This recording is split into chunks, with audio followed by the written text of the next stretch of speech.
تو آئیے مفتی صاحب کی طرف بڑھتے ہیں اور سوالات کا آغاز کرتے ہیں۔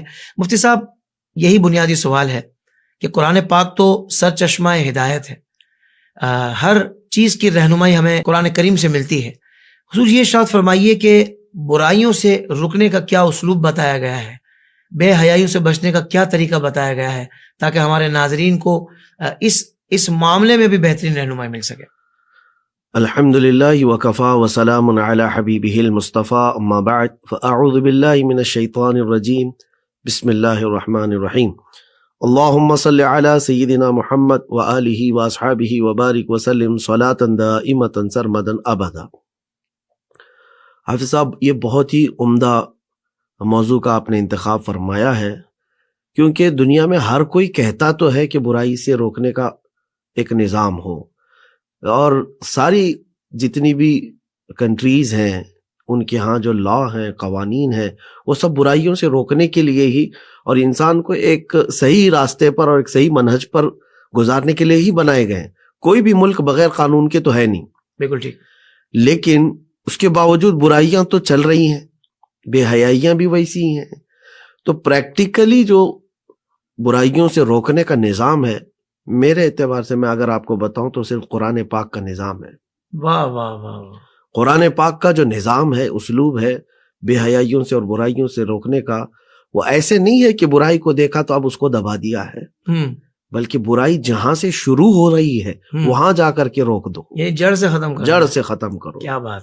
اب دیکھیں، زنا ہر دور میں ایک برائی سمجھی جاتی ہے، آج بھی ہے، اگرچہ اس کو الگ الگ انداز سے لوگ تعارف کروا رہے ہوں، لیکن جو عقل سلیم رکھنے والا طبقہ ہے وہ زنا کو بے حیائی اور برائی ہی جانتا ہے۔ صحیح۔ تو اب یہ زنا سے روکنے کے لیے سزائیں تو ہیں، حدود ہے، یہ سب بات کی چیزیں ہیں، ہو گیا تو اب اس کے اوپر کیا کرنا ہے وہ الگ ہے۔ لیکن قرآن پاک میں رب تعالیٰ نے اس سے روکنے کے لیے کیا فرمایا؟ قل للمؤمنین یغضوا من ابصارہم۔ واہ واہ۔ محبوب آپ فرما دے مومنوں سے کہ اپنی آنکھیں نیچی رکھو۔ شروع یہاں سے ہوتی ہے یہ چیز، بے حیائی اور برائی جو شروع ہوتی ہے یہ خاص طور پر شہوت کی، تو وہ آنکھوں کی ابتدا ہے۔ اور ایسا نہیں کہ مردوں کو صرف کہا گیا ہے، عورتوں کو بھی کہا گیا ہے، عورتوں کو پلس تھوڑا سا کہا گیا ہے، یعنی نگاہیں نیچی رکھو، اپنی شرمگاہوں کی حفاظت کرو۔ ساتھ میں یہ بھی کہا گیا ہے وَلَا يُبْدِينَ زِينَتَهُنَّ، اپنی زینت کا اظہار بھی نہ کریں۔ صحیح۔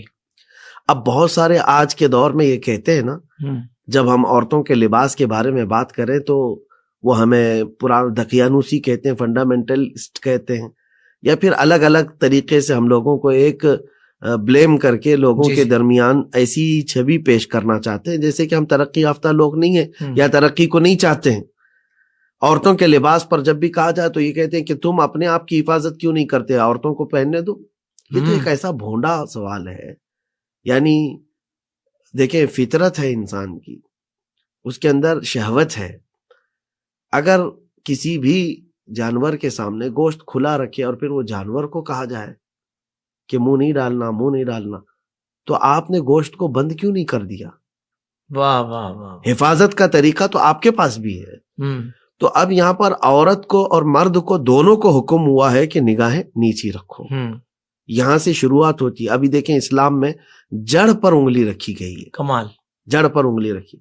ابھی ایک حدیث پاک ہے، بخاری شریف کی حدیث ہے، رسول پاک صلی اللہ تعالی علیہ وسلم فرماتے ہیں ایاکم والجلوس بالطرقات، اپنے آپ کو راستوں پر بیٹھنے سے بچا لو، تم بچو، راستوں پر مت بیٹھو۔ تو صحابہ اکرام رضوان اللہ تعالی علیہم اجمعین نے عرض کیا، یا رسول اللہ صلی اللہ علیہ وسلم، ما لنا من مجالسنا بد نتحدث فیہا، ہمارے پاس یہاں بیٹھنے کے علاوہ کوئی چارہ نہیں ہے، کوئی جگہ نہیں ہوتی، ہم وہاں بیٹھ کر کے کچھ گفتگو کرتے ہیں۔ رسول پاک صلی اللہ تعالیٰ علیہ وسلم اس وقت پھر یہ ارشاد فرماتے، اچھا بیٹھنا ہی ہے تم کو، ضروری ہے تو پھر اس کا حق ادا کرو، راستوں کا حق ادا کرو۔ تو راستے کا حق کیا ہے؟ صحابہ نے پوچھا، راستے کا حق کیا ہے؟ حضور پاک صلی اللہ علیہ وسلم فرماتے ہیں، نظر نیچی رکھ کر کے بیٹھو۔ لوگ گزرنے والے ہر طرح کے آتے جاتے ہوں گے، وہاں پر خواتین گزر رہی ہوں گی، تم اگر راستے پر تم کو بیٹھنا ہی ہو رہا ہے تو اپنی نظروں کی حفاظت کرو۔ اور پھر ہر ایک کے سلام کا جواب دو، رد السلام. وہاں بیٹھنا ہے تو پھر یہ راستے کا حق ادا کرو. سبحان اور پھر اتنا ہی نہیں بلکہ حضور پاک صلی اللہ علیہ وسلم نے آگے یہ بھی فرمایا، پھر وہاں پر بیٹھ کر خاموشی نہیں ہے کہ تم گفتگو کر کے چلے آئے، بلکہ کچھ اچھائیوں کا حکم بھی دے دو وہاں چلنے والوں کو، اور اگر کوئی برائی دیکھتے ہو تو روک کر کے بھی آؤ، یہ راستے کا حق ہے. کیا بات ہے، واہ واہ واہ واہ. جو چوک پہ بیٹھتے ہیں، کٹوں پہ بیٹھتے ہیں، نکڑ پہ کھڑے ہوتے ہیں، ان کے لیے تو ہے ہی کہ اگر کھڑا ہونا ہی پڑ رہا ہے تو پھر تم اس کے حقوق ادا کرو. تو یہ دیکھیں اسلام میں نظام برائیوں سے روکنے کا ایسا ہے کہ جہاں سے برائی شروع ہوتی ہے، حیرت ہوتی ہے کہ ایک قبیلہ تھا حضور پاک صلی اللہ علیہ وسلم کے پاس آیا کہ یہ لوگ مدینہ طیبہ جب حضور صلی اللہ علیہ وسلم کے پاس آئے تو انہوں نے ایک شکایت کی کہ آقا ہمارے اور آپ کے بیچ میں ایک دشمن قبیلہ رہتا ہے، تو صرف جو حرمت والے مہینے ہیں اس میں ہم آپ کے پاس آ سکتے ہیں، تو ہمیں کچھ ایسے احکام بتا دیجئے کہ ہم اس پر کنٹینیو چلتے رہیں، یعنی بار بار ہم آ نہیں پاتے ہیں. صحیح. تو رسول کریم صلی اللہ تعالی علیہ وسلم نے ان کو کیا فرمایا، 4 چیزوں کا میں تمہیں حکم دیتا ہوں اور 4 چیزوں سے منع کرتا ہوں، روکتا ہوں. اب یہ حدیث طویل ہے. 4 چیزوں کا جو حکم ہے اس میں نماز ہے، روزہ ہے، زکوٰۃ کا حکم ہے، اور خمس مال غنیمت میں سے. حضور پاک صلی اللہ علیہ وسلم نے فرمایا جو 4 چیزیں میں جس سے تمہیں روکتا ہوں وہ چاروں چیزیں کیا ہے پتہ ہے؟ وہ شاف. یہ بہت امپورٹنٹ چیز ہے. 4 چیزیں جو حدیث پاک میں ملتی ہیں، ایک وہ پیالے کا ذکر ہے جس میں شراب پیتے ہیں، یعنی وہ چاروں حنتم، دبا، نقیر، یہ سب نام ہیں. اس وقت عرب والے کبھی کیا ہے لکڑی کا گلاس بناتے، کبھی کدو کو کاٹ کر اس کے بیچ میں کا سب نکال کر اس کے چھلکے کو کھٹوری بناتے اور اس میں شراب پیتے. تو الگ الگ پیالے تھے شراب پینے کے اور ان کے نام تھے، اور رسول پاک صلی اللہ علیہ وسلم نے فرمایا چاروں پیالوں کو توڑ دو.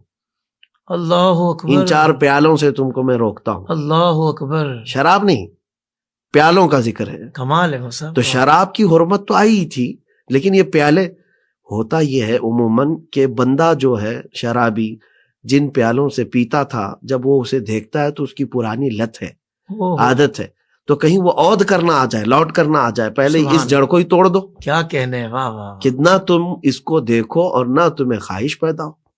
صحیح. تو یہ ہے برائیوں سے روکنے کا نظام. واہ واہ واہ. قرآن کا نظام وہ نہیں ہے کہ تم ایک طرف جو ہے شراب کا لائسنس بھی دو اور دوسری طرف روڈ پہ لکھ کر کے بھی لگاؤ ڈونٹ ڈرنک اینڈ ڈرائیو، یعنی شراب پی کر کے گاڑی مت چلاؤ. تو میاں یہ ڈرائیور کہاں سے پی کے آتا ہے؟ کہاں سے پی کے آتا ہے؟ آپ کے لائسنس دیے ہوئے دکانوں سے ہی اسے شراب ملتی ہے. تو اگر آپ کو شراب سے روکنا ہی، یہ بھی ایسی ہی بات ہوئی نا کہ سگریٹ کے اوپر آپ تو بری تصویر لگا کر کے سگریٹ کے ڈبے پر لکھ کر کے دیتے ہیں کہ اس کینسر کی وجہ بن سکتا ہے، تو بیچتے کیوں ہو؟ یعنی مارنے کا آپ کا ارادہ بھی ہوگا اور پھر بیچنا بھی چاہتے اور روکنے کے لیے اس کو لگا بھی دیتے ہو، ہارمفل بھی کہتے ہو آپ، بہت زیادہ نقصان دہ ہے.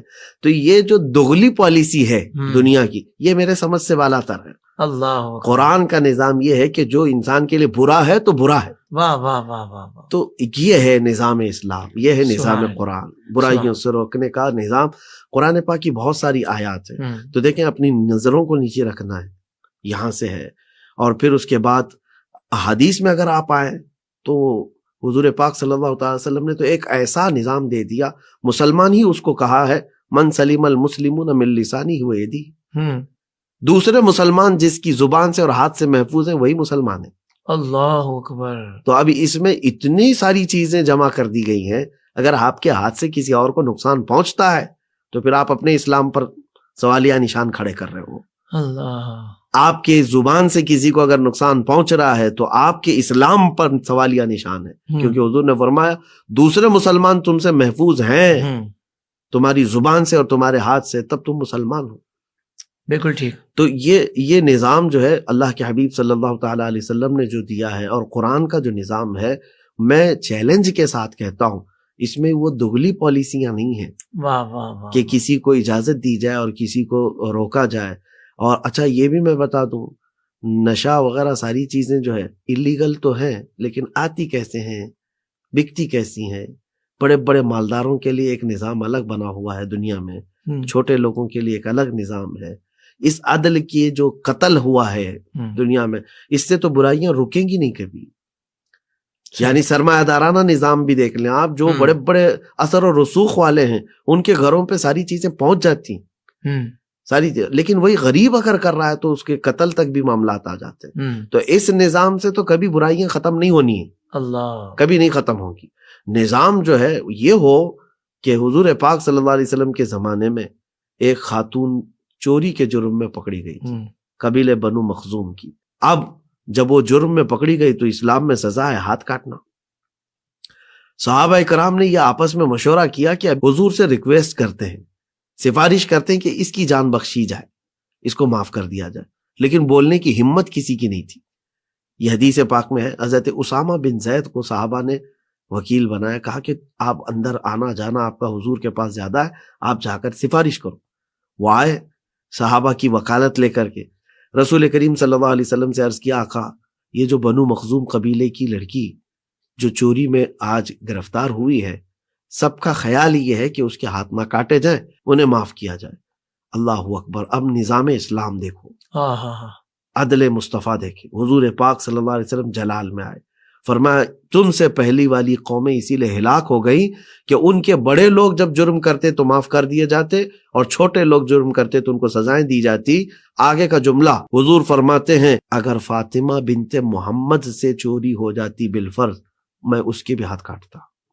اللہ، یہ تو عدل کے لیے ایک حضور پاک صلی اللہ تعالی علیہ وسلم کا فرمان ہے۔ تو نظام اسلام یہ ہے کہ کسی کی رعایت نہیں ہوگی، کسی کی خصوصیت نہیں ہوگی، کہ یہاں پر برائیوں سے روکنے کے لیے یہ سارے نظام جب تک نہیں آئیں گے پوری برائیاں نہیں روک سکتی۔ اس کا مطلب یہ ہوا مفتی صاحب کہ الحمدللہ اہل ایمان کے پاس قرآن پاک کا ایک مکمل و مضبوط نظام موجود ہے، بالکل امپلیمنٹ کی ضرورت بالکل ہے، عمل درآمد کی ضرورت ہے۔ اس کی وجہ یہ ہے کہ نبی پاک صلی اللہ علیہ وسلم کے زمانہ مبارک میں آپ دیکھیں صحابہ کرام نے اس کو امپلیمنٹ کیا، بالکل، اور اہل بیت اطہار۔ تو اس کے بعد ہم دیکھتے ہیں ایک تسلسل کی کیسا پاکیزہ ماحول ہوا کرتا تھا، عدل کا کیسا نظام تھا، بالکل رواداری کا نظام کیسا تھا، اخوت و بھائی چارہ کیسا تھا۔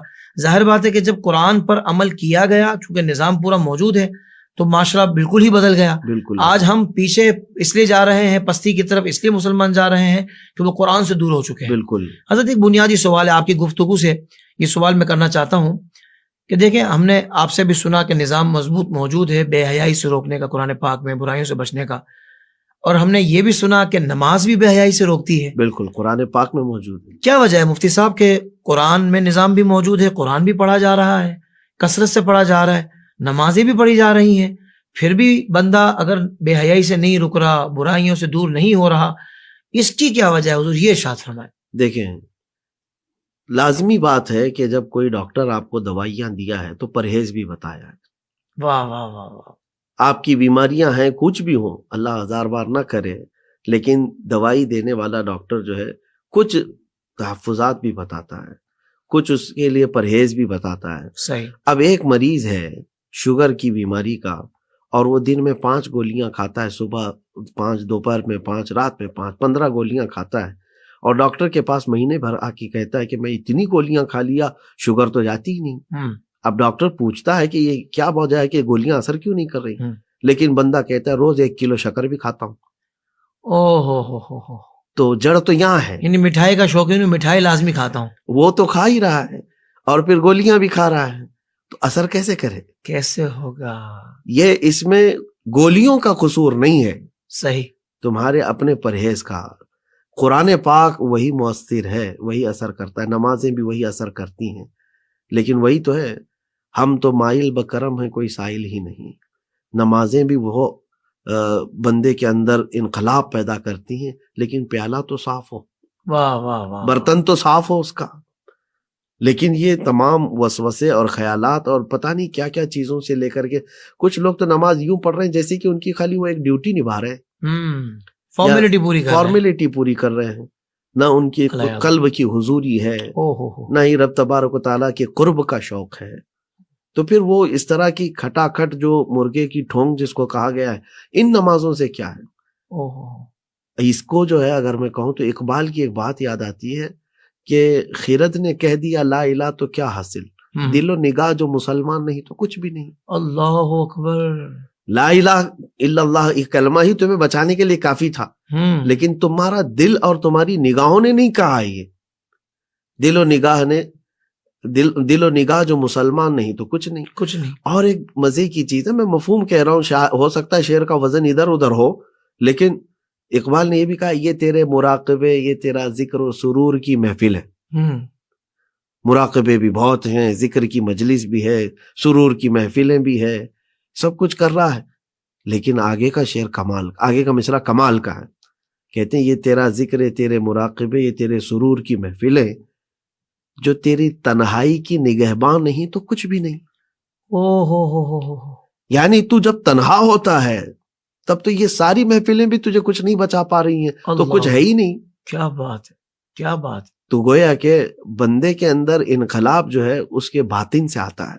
اللہ، وہ دل کی حضوری کے ساتھ جب نماز پڑھے اور پھر یہ سوال کریں آپ مجھ سے، قرآن پاک کی پوری تلاوت تو چھوڑے، قرآن پاک کا ایک صفحہ پڑھتا ہو دل سے، اور پھر آپ یہ دوسری مرتبہ سوال بھی نہیں کریں گے. کیا بات ہے، سبحان اللہ. ظاہر سی بات ہے، کیونکہ یہ اثر لاتا ہے، اللہ کا کلام ہے، اسے روکتا ہے. یعنی مطلب جی.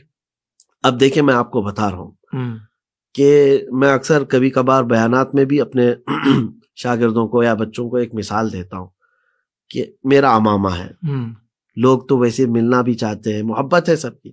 میں نے اپنا عمامہ اٹھا کر کے کسی کے سر پر رکھ دیا، کہا بیٹا یہ آپ لے جاؤ، پہن لو. اس کی خوشی تو ہے کہ حضرت نے مجھے تحفہ دیا ہے. اب وہ عمامہ پہن کر کے جب جائے گا، ظاہر سی بات ہے کہ اس کے یہ طلب نہیں تھی، لیکن ہم نے دیا، ہدیتاً دیا. اب وہ میری اس نسبت کا خیال کرتے ہوئے مجھے یہ بتائیں، اس نوجوان کو پوچھیں کیا یہ پہن کر کے وہ کبھی شراب کے اڈے پہ بیٹھے گا؟ کیا وہ یہ پہن کر کے تاش کے پتے لے کر کے بیٹھے گا؟ اس کا دل اتنا تو کہے گا کہ نہیں، سر پر جو ہے ایک الگ چیز ہے، لوگ دیکھیں تو کیا کہیں گے. تو میں تو ایک نکما آدمی، میرے عمامے کے پہننے سے وہ ان محفلوں سے بچ سکتا ہے، تو اللہ کا کلام کتنی بڑی چیزوں سے بچا سکتا ہے. اللہ اکبر، اللہ اکبر. لیکن اس کو احساس ہو کہ میرے زبان پر اللہ کا کلام آ گیا ہے، اللہ میرے دل میں رب قدیر کا کلام اتر رہا ہے. صحیح. تو جب اس کو یہ احساس ہو گیا تو پھر ہر برائی سے قرآن بچائے گا اس کو، سبحان نماز بھی بچائے گی. مفتی صاحب مجھے ایک اور پہلو بھی لگتا ہے، شاید یہ وجہ بھی ہوگی، باقی آپ ارشاد فرمائیں گے، کہ روزی جو کما رہا ہے، رزق کما رہا ہے، وہ حرام ہے، کاروبار حرام کا کر رہا ہے، پیٹ میں حرام کا لقمہ حرام جا رہا ہے، قرآن بھی پڑھ رہا ہے، نماز بھی پڑھ رہا ہے، تو بھائی وہ جو حرام پیٹ میں جا رہا ہے وہ بھی تو اپنا اثر دکھائے گا نا. بالکل. پھر کیسے بھی ہے یہ بھی ایک وجہ ہے، آپ بالکل صحیح کہہ رہے ہیں. ایک وجہ یہ بھی ہے کہ اندر جو غذا جا رہی ہے اس کا بہت بڑا دار و مدار ہے ہمارے سارے اعمال پر. اللہ، سارے اعمال. بلکہ ایک روایت یہ بھی ہے کہ جو جوا کھیلتا ہے، جوا کھیل کر کے پیسے کما کر کے لا رہا ہے، فرمایا گیا کہ گویا کہ وہ خنزیر کے خون سے اپنے ہاتھوں کو رنگتا ہے. اللہ اکبر. وہ اپنے اعضاء کو خنزیر کے خون سے رنگ رہا ہے. اللہ، اس کے لیے یہ وعید ہے. تو ظاہر سی بات ہے غذا کا بھی اثر ہے. اگر اندر غذا صحیح نہیں جا رہی ہے تو پھر یہ نمازیں اور یہ قرآن میں اس کا دل بھی نہیں لگتا، اور یہ برائیوں سے اس کو روک نہیں پا رہی ہے. تو بیسک چیز کی طرف ہمیں جانا ہے، کیونکہ قرآن پاک نے رزق حلال کے لیے بھی بارہا تنبیہ فرمائی ہے. میں تو 2 مثالیں آپ کو دیا تھا کہ مطلب نگاہوں کی حفاظت، یا پھر ابتدا جیسے شراب کے لیے جو کہا گیا، لیکن باقی ساری چیزوں کے لیے رزق کا بہت بڑا عمل دخل ہے. صحیح. رزق اگر پاک نہیں ہے تو اقبال نے وہ بھی کہا ہے نا کہ اے طائر لاہوتی، اس رزق سے موت اچھی جس رزق سے آتی ہو پرواز میں کوتاہی. اللہ، اللہ، بالکل. تو پرواز میں جو کوتاہی آ رہی ہے وہ رزق کی وجہ سے آ رہی ہے. اللہ. مفتی صاحب بات چل رہی ہے کہ قرآن پاک نے بے حیائیوں سے اور بدکاریوں سے اور برائیوں سے بچنے کا پورا نظام دیا ہے، تو یہ بتائیے کہ مخصوص افراد کی ذمہ داری ہے برائیوں سے روکنا، یا ہر ذی ایمان کی، ہر ذی شعور کی، یعنی اہل ایمان والے کی ذمہ داری ہے کہ بھائی اس نے خود بھی بچنا ہے؟ یہ ذرا بتا دیجیے. بالکل، ذمہ داری تو سب کی ہے، لیکن طور طریقے بچانے کے الگ الگ ہیں. اچھا. حدیث رسول ہے، میرے آقا صلی اللہ علیہ وسلم نے فرمایا من رأى منکم منکرا فلیغیرہ بیدہ ومن لم یستطع فبلسانہ ومن لم یستطع فبقلبہ وذلک اضعف الایمان. رسول کریم صلی اللہ علیہ وسلم فرماتے ہیں تم میں سے جو کوئی برائی کو دیکھے تو ہاتھ سے روکے، اگر اس کی طاقت نہیں ہے تو زبان سے روکے، اور اس کی طاقت نہیں ہے تو دل سے برا جانے، اور یہ ایمان کا ایک کمزور حصہ ہے. صحیح. اب یہاں 3 چیزوں کا ذکر ہوا، ہاتھ سے روکنا، زبان سے روکنا، دل سے برا جاننا. تو اب آپ خود ہی فیصلہ کر سکتے ہیں کہ کیٹیگری ہے یہاں پر روکنے کی. صحیح. ہاتھ سے روکنے والا ایک طبقہ ہوگا جو حکام اسلام ہے، جن کے پاس پاور ہے، اتھارٹی ہے. اور زبان سے روکنے کا نظام علماء اسلام کے پاس بھی ہے، یا دعات ہیں، یا پھر جن کے پاس اللہ تبارک و تعالیٰ نے تھوڑے اختیارات دیے ہیں. صحیح. باپ اپنے بیٹوں کو روک سکتا ہے، واہ واہ واہ. بڑا بھائی چھوٹے بھائی کو، استاد شاگرد کو. یہاں پر بھی ہے. اور کچھ ایسی جگہ آتی ہیں، میں سمجھتا ہوں ریئر ہوں گی، جہاں پر تمہیں روکنے جیسا نظام ہی نہیں ملتا. صحیح. تب تو آپ وہاں سے اٹھ تو جاؤ، اس نظام کا حصہ تو نہ بنو. بہت اچھے مفتی صاحب، واہ واہ واہ. تو یہ جو آخری چیز ہے نا، یہ ایک بڑی امپورٹنٹ ہے. میں 2 چیزوں کے بارے میں تو کہہ گیا کہ ہاتھ سے روکنا ہے اور زبان سے روکنا ہے، یہ نظام ہے. دل سے برا جان کر کے اس مجلس سے ہٹنا، یہ ایک اتنا بڑا انقلابی عمل ہے، آپ اندازہ نہیں کر سکتے. اللہ اس چیز کی کمی نے آج ہمارے پورے معاشرے کو برائیوں میں ڈال رکھا ہے. وجہ کیا ہے؟ بڑا سیٹ آدمی ہے، سود کا کاروبار کرتا ہے، کوئی جواری ہے، کوئی شرابی ہے. آپ کیا کر رہے ہیں؟ سارے محلے کے جو حاجی حضرات ہیں، پرہیزگار ہیں، نمازی ہیں، اور کچھ علماء بھی ہیں، سب کے ساتھ اس کا ملنا جلنا ٹھیک ٹھاک ہے. کبھی وہ دعوت میں بلایا تو چلے گئے، اور کبھی آپ کے ہاں ہے تو اس کو بھی بلا لیا. تو گویا کہ اس کی برائیوں کو آپ نے دل سے بھی برا نہیں جانا. اللہ اکبر. جس کی وجہ سے وہ بندہ جری ہے، اس کو یہ لگتا ہے کہ میں جو کر رہا ہوں وہ بالکل صحیح کر رہا ہوں. بہت اہم نقطہ ہے حضور یہ. تو اگر کاش یہ تیسرے والے پر بھی عمل کرنے لگ جائے معاشرہ، یہ فلاں کے اندر برائی ہے، ہم نہ اس کی مجلس میں جائیں گے نہ ہماری وہ مجلس میں آئے گا، اس کو کم از کم احساس تو ہوگا کہ میرے اندر ایسی کوئی برائیاں ہیں جس سے میرے پورے معاشرہ چھوٹ رہا ہے. اللہ توبہ کرنے کی اس کے اندر توفیق تو آئے، احساس تو پیدا ہو. یہ پورا مجمع مل کر کے اس کو توبہ کرنے ہی نہیں دے رہا ہے. اللہ. سود خور کو اور شرابی کو، سب کو تو آپ برابر شانہ بشانہ لے کر چل رہے ہیں. اور پھر اس پر مزید یہ کہتے ہیں ارے اس کی برائی اس کے ساتھ، ہمارا کیا ہونے والا ہے؟ اللہ اکبر. اوہ. یہ جو جملہ ہے نا، میں آپ کو بتاتا ہوں. جبرائیل امین علیہ السلام حضور پاک صلی اللہ علیہ وسلم کی بارگاہ میں حاضر آئے، عرض کیا آقا ایک بستی ایسی تھی جس پر اللہ نے مجھے عذاب نازل کرنے کا حکم دیا، لیکن وہ سارے نافرمان تھے، گنہگار تھے. جب اللہ تعالیٰ کا غضب ہوا عذاب نازل کرنے کا، تو اس میں ایک بندہ تھا جو پرہیزگار تھا، بڑا نیکوکار تھا اور عبادت گزار تھا، اس کے کوئی گناہ نہیں تھے. تو میں رب تبارک و تعالیٰ کی بارگاہ میں یہ سوال کروں کہ اس بندے کا کیا قصور ہے؟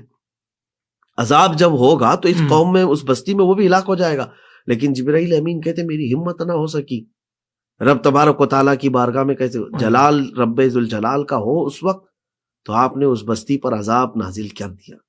بستی تہس نہس ہو گئی، سارے کے سارے ختم ہو گئے، اور وہ نیکوکار بھی. سالہ بیت گئے تو جبرائیل امین کہتے ہیں رب تعالیٰ کی بارگاہ میں میں نے پوچھا کہ مولا اس ایک بندے کا کیا قصور جو تیرا فرمانبردار تھا، نیکوکار تھا، باقی سارے تو گنہگار تھے، نافرمان تھے. رب تبارک و تعالیٰ نے فرمایا اس کا گناہ یہ ہے کہ اس کی آنکھوں کے سامنے برائیاں ہوتی تھی، وہ دیکھ کر خاموش رہتا تھا. اللہ اکبر. اس کا گناہ یہ ہے کہ وہ یہ سمجھتا ان کی برائیاں ان کے ساتھ، مجھے کیا فرق پڑتا ہے. اس کا گناہ یہ ہے کہ جب وہ برائیاں سامنے دیکھے تو اپنے آپ میں مست رہے. تو رب تعالیٰ کا نظام یہ ہے کہ جب برائیاں کرنے والے کا انجام ہوگا، دیکھ کر خاموش رہنے والے کا انجام بھی وہی ہوگا. اللہ اکبر. تو اپنے آپ کو ان بستیوں سے نکالو، ان مجلسوں سے نکالو. تو برائیوں سے روکنے کا جو نظام ہے نا، یہ والا نظام، آپ نے پوچھا نا کہ اس میں کچھ خاص لوگ ہیں یا عام ہیں، یہ جو تیسرا والا ہے یہ سارے لوگوں کے لیے، سارے لوگوں کے لیے ہے. پہلے والا جو یعنی ہاتھ سے روکنا اور زبان سے روکنا، چلے اس میں مخصوص حضرات حکام ہیں جن کو اللہ نے اتھارٹی دی ہے، اور علماء اسلام ہیں جن کو اللہ تعالیٰ نے تبلیغ کا ایک ہنر دیا ہے. تو زبان اور ہاتھ تو وہاں سمجھ میں آتی ہے. لیکن یہ والا جو نظام ہے معاشرے سے برائیوں کو یا برائی کرنے والوں کا بائیکاٹ کرنا، اس میں سارے لوگ ہیں، احتجاجاً خود کھڑے ہو کر چلے جانا، واک آؤٹ کر جانا. بالکل. کیا کہنے یہ اس سے کوئی یہ بندہ یہ نہ سمجھ لے کہ دشمنی پیدا ہو جائے گی، سختیاں پیدا ہو جائے. اگر دشمنی اور سختی پیدا ہونے والی ہوتی تو اسلام کبھی اس کا حکم ہی نہیں دیتا. اللہ اکبر. بلکہ تم اپنی ناراضگی سے اس بندے کو سیدھے راستے پر لا رہے ہو. صحیح صحیح. اچھا یہاں پر میں یہ بات ساتھ میں ملا دیتا ہوں جی کہ کچھ لوگ جو ہے بائیکاٹ کرتے کرتے اپنے دل میں یہ لانے لگ جاتے ہیں کہ وہ اتنا برا ہے کہ میں اس سے مل نہیں سکتا اور میں اچھا ہوں. یہاں مسئلہ ہے. یہ مسئلہ جو ہے یہ بھی بڑا بد خطرناک. اخلاق نہیں ہونا ہم نے. ہاں بد اخلاق نہیں ہونا.